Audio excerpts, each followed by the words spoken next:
Hello everyone, and welcome to another episode of Snakes on the Plane. Today we are cutting a clutch. I'm still trying to figure out all this lighting and the best way to go about doing this in my new place. So not sure actually if I'm even going to be posting the last egg cutting that I did, just because it was pretty bad as far as lighting goes. I'm trying something different today, so there may be a little bit of fiddling, or some shots may be different than others, so I do apologize about that.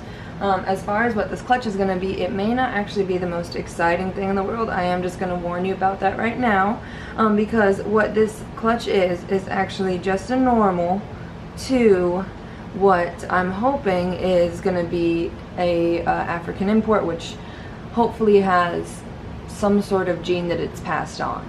This African import, I can put a picture of him up right now. He's a really pretty boy, has some beautiful blushings, some dorsal blushings, some flames, really cool orange ringer, but there's of course nothing that I can do to say that he's going to prove out or not, and nothing that we'll probably be able to see very well in this to know if he proved out or not. As always, I did put springtails in with these guys. There's actually one or two or three. Oh my gosh, they're all over this egg. That's awesome. So there's springtails running around this egg. So if you do see little bugs running around on my eggs, that's what they are. Nothing to be alarmed of. I'm going to try to get in here and see if we can see that for you guys. These little bugs actually will go around and eat there we go, and eat the mold or any mildew that builds up on these eggs. So that's why I like including them. They don't hurt the eggs. I've obviously had a lot of luck with clutches this year already, knock on wood. No one's been hurt or anything, so I mean these bugs don't do that, and other well-known reptile breeders use them as well. So just a little trick. These are not the average springtails that you get from the store though. I did find these out in the wild. In Nebraska here, the springtails in Nebraska can withstand much higher temperatures. The white springtails that you guys are probably used to seeing at expos and in people's bioactive cages, those can only get up to like 84, 86 degrees before they die. So I have tried it with the white ones and they do perish. Alright. Got a very pretty snake right off the bat.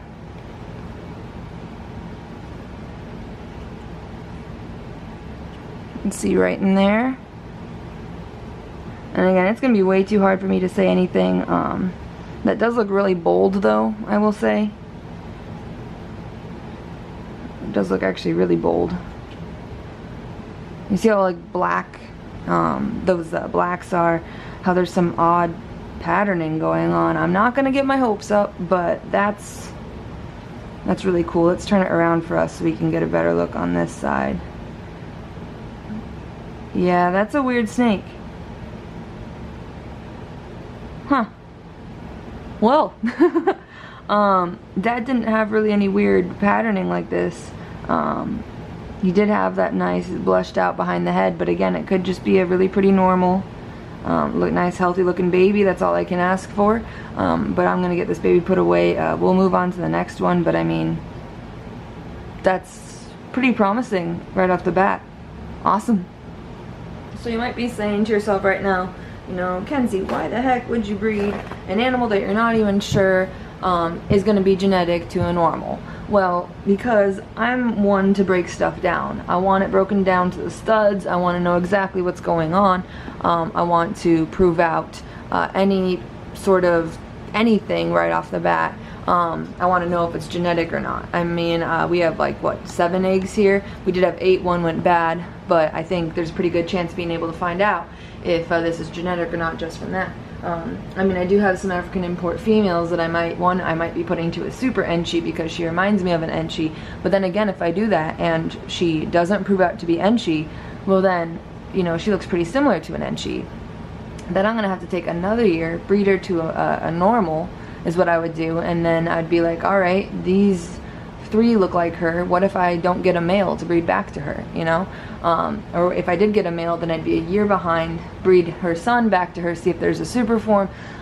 If I don't get anything, breed it back to her anyway, see if it's a recessive. I mean, you know, these projects take a long time for that reason, and new genes are expensive because of that reason. People put a lot of time and effort into them. So I would rather just break it down to its most basic component right off the bat, and then go from there to see what else I could do. I mean, yes, you could breed it to a like a desert ghost or something like that, but honestly I don't want to do that for the reason of there are influences from heterozygous genes. So I'd rather just go right off the bat to a normal, like I've been saying this whole time, but I just wanted you guys to understand why personally I want to do it that way. I will say that if you do have a dinker and you want to do something with it, but you don't want to do a normal bell genes like Mojave, Phantom, Mystic, Lesser, Bamboo, those are all pretty good genes to put a dinker to because they're easily manipulated. So that could be something, but that's completely up to you. And now we're going to move on to the second egg after my little rant there. I'm going to be using my X-Acto knife like I usually do, just to make sure that I can make a hole and then I can pinch across and cut across. Yeah, those eggs do get very full, and then it's very hard to pinch across. I mean, even now I still can't pinch, so we do just need to drain some of that excess fluid there. I don't think I went over this in this video yet, but how I always sanitize my tools is that I soak them in hydrogen peroxide for at least 20 minutes, usually a little bit longer than that. And that sanitizes them very well. Wipe them down, make sure you get any gunk off. But that X-Acto knife does have some rust on it, if you're seeing that. There we go. Now I can pinch it nice and easy. Alright, looks good. Looks like we did make a tiny vein at the top there. So I'm going to do this, take a look real fast. Alright, yeah, looks fine. Huh. That is very granity looking, isn't it? Oops, as I spill some of the stuff out this side. Let me just get that cleaned up before we're leaking out both ends here. One's hard enough to control. But yeah, that's pretty granity looking, isn't that, guys? Man, there's a lot of fluid in this egg. Well, I definitely think this is gonna be too hard, again, to say until the snake comes out, but it's very different from the other one I had. You can kind of see the belly in there. I'm not sure if you guys can, but for me it is quite clean. I don't know. It's gonna be a lot of I don't knows till they come out, but that is a really pretty baby, very granite-like. The dad did kind of remind me of maybe like a yellow belly type gene. Definitely not yellow belly though. We got a really cool, really great like yellow belly expert, I'd say, that lives around here. Ryan with Aesthetic Selection. I can never say that word right. And he doesn't think it's yellow belly, but it certainly looks like it could be something in the complex if it did prove out. I mean, all of that's still up for discussion now, but I'm gonna get all these boogers cleaned off this egg now, and then get it into its new little egg box until this guy comes out here in a couple of days, and we'll move on to the next egg. Moving on to the next egg, we are gonna have to do the same thing again, which is just poking a little hole in it so that we can actually see if we can drain some of this fluid. There we go. And basically I just stop sliding around the top once I stop getting that resistance, because the egg then obviously is going to be a lot easier to cut with the scissors.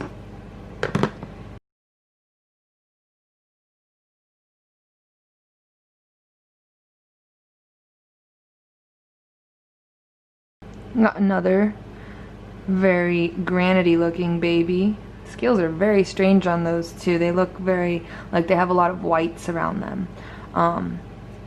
Nice dorsal on here. Geez, that's a very pretty baby as well. But again, won't be able to really tell anything until we're able to get these guys out of here. You can kind of see maybe the head. Oh no, that's just the dorsal. The dorsal is very bright on this one. Wowzers. Would you look at that? Yeah. But we're gonna move on to the next egg. Can't wait to see these guys out of here.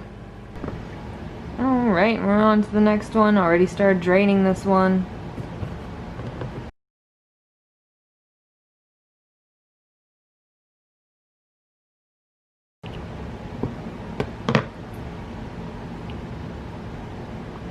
Another really granity baby. And these could just be normals, but the thing is, that one that we cut, the very first one, very different than these guys. So that's really promising. This does remind me more of the dad though. This individual right here kind of got the keyholes, which is just the dot right there, not like the two eyes that the alien heads normally have, and that's why they're called alien heads. Spin this around. Yeah, this definitely has more of his belly too in there. Let me see if I can turn up the brightness here and see if we can get that seen for y'all. Might not be possible, unfortunately, in there, but that definitely reminds me of that.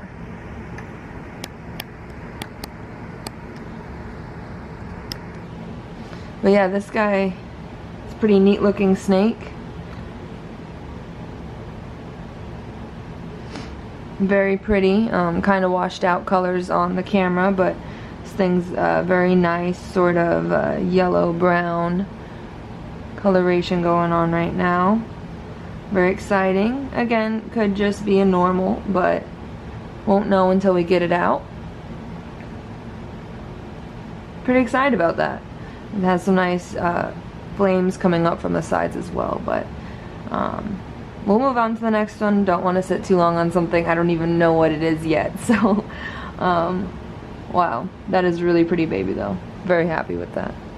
Take a load at this mammoth. This is a huge egg. Now the reason I could be getting such big eggs is it may be because I might be keeping mine a little bit too much on the humid side, but I'd rather they be a little bit bigger than a little bit too small. The last several years I have had some trouble controlling humidity, and I finally figured out a method that obviously works for me, so I'm going to stick with that.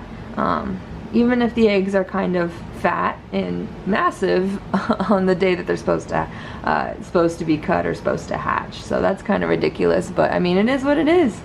Rather this than all dehydrated and crummy looking.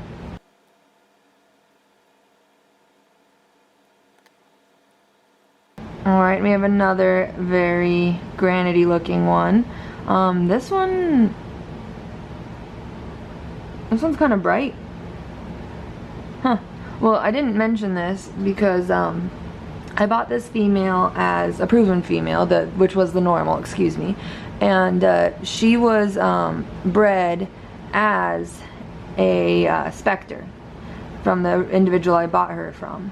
Now, she didn't prove out as a specter because they paired her to something like a super yellow belly or a highway or something like that, and they didn't get any ALS, like they didn't get any super anythings or highways or whatever. So then she obviously wasn't a specter, and once I think they had 8 eggs, so I mean that's pretty good indication that she wasn't a specter, she's just a normal.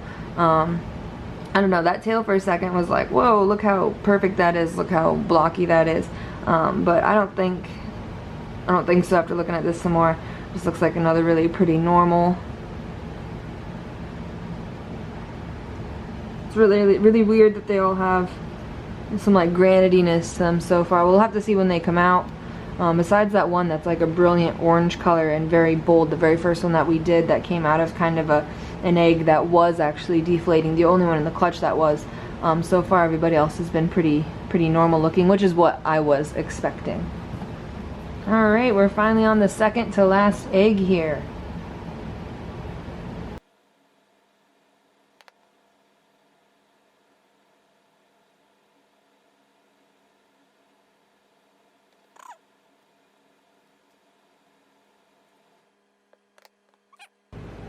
Another very granity looking one. Usually my normals that I hatch out are very like velvety, chocolatey looking. This one's very granity looking. Honestly, on that side doesn't look too good. You see those bubbles over there? I'm gonna try to drain that real fast. I don't like how that looks.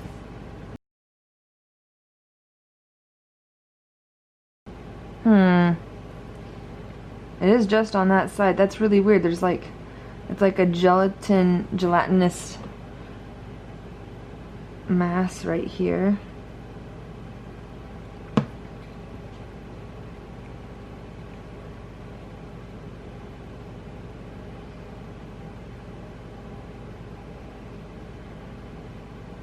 Ugh. Well, I don't know what that was. It's right here. That's really strange. What in the world? Almost like some form of infection that maybe the egg was trying to fight off. Don't want to put my finger back in there. And then it was able to like seal it off in a corner or something. Not quite sure, but I'm just gonna keep pulling this out. And then I'm gonna wash my hands, wash all the tools that I just used. Again, just to make sure that whatever that was is gone. That was weird.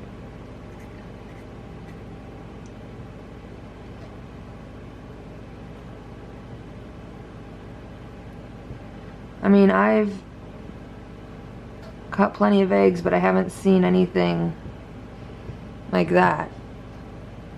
That's nasty. It's like textured too. But moving back to the baby. Whoa, okay, sorry there. Very lively, so that's good. Does just look like a normal, very pretty thing. Very lucky thing. It's a good thing that we got you open and got that out of there. I don't know what that was, but at least it wasn't affecting him negatively. It doesn't look like from that, but geez, that was kind of gross. But we're gonna move on to the next one, the very last one. And we are back with the very last one. Just got everything cleaned up. Alright, there we go. Looking good. So because we didn't get any more of that really weird one at the beginning, I'm just wondering if that's a fluke. There was one egg that that did go bad, and I do want to say that the mother did hold her eggs I think till day 51, and usually day 45 is when I call the vet, which I did. Start making plans for an appointment, you know, and she wasn't showing any issues, so that's why we didn't take her in. But just wanted to mention that there may have been some issues because she retained them so long. That one was small. It was from the smallest egg, and it was kind of cramped in there because the egg did start to dehydrate and collapse on itself, what they're supposed to do around this time. It's just that none of the other ones have, so there may have been something just a little bit wrong with it. Alright. Ooh, this one's bright. Can't really see much of it. It does have a nice belly going on there. It's kind of a smaller one, so it's hard to see, but you guys can see clearly the belly on this. It's got some tracks there, I believe.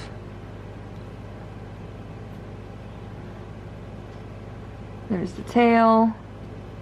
Not seeing a ringer like Dad has, which doesn't mean anything necessarily. This is a very cool baby, very jagged belly pattern on that. Just really can't see much of anything else. Very, very jagged pattern is what I can see, but overall very happy with all of this. I'm really happy with that one baby that we did get, the very first one. I think that one's gonna maybe turn out to be something really cool, really special, or it could just be a fluke like I was saying.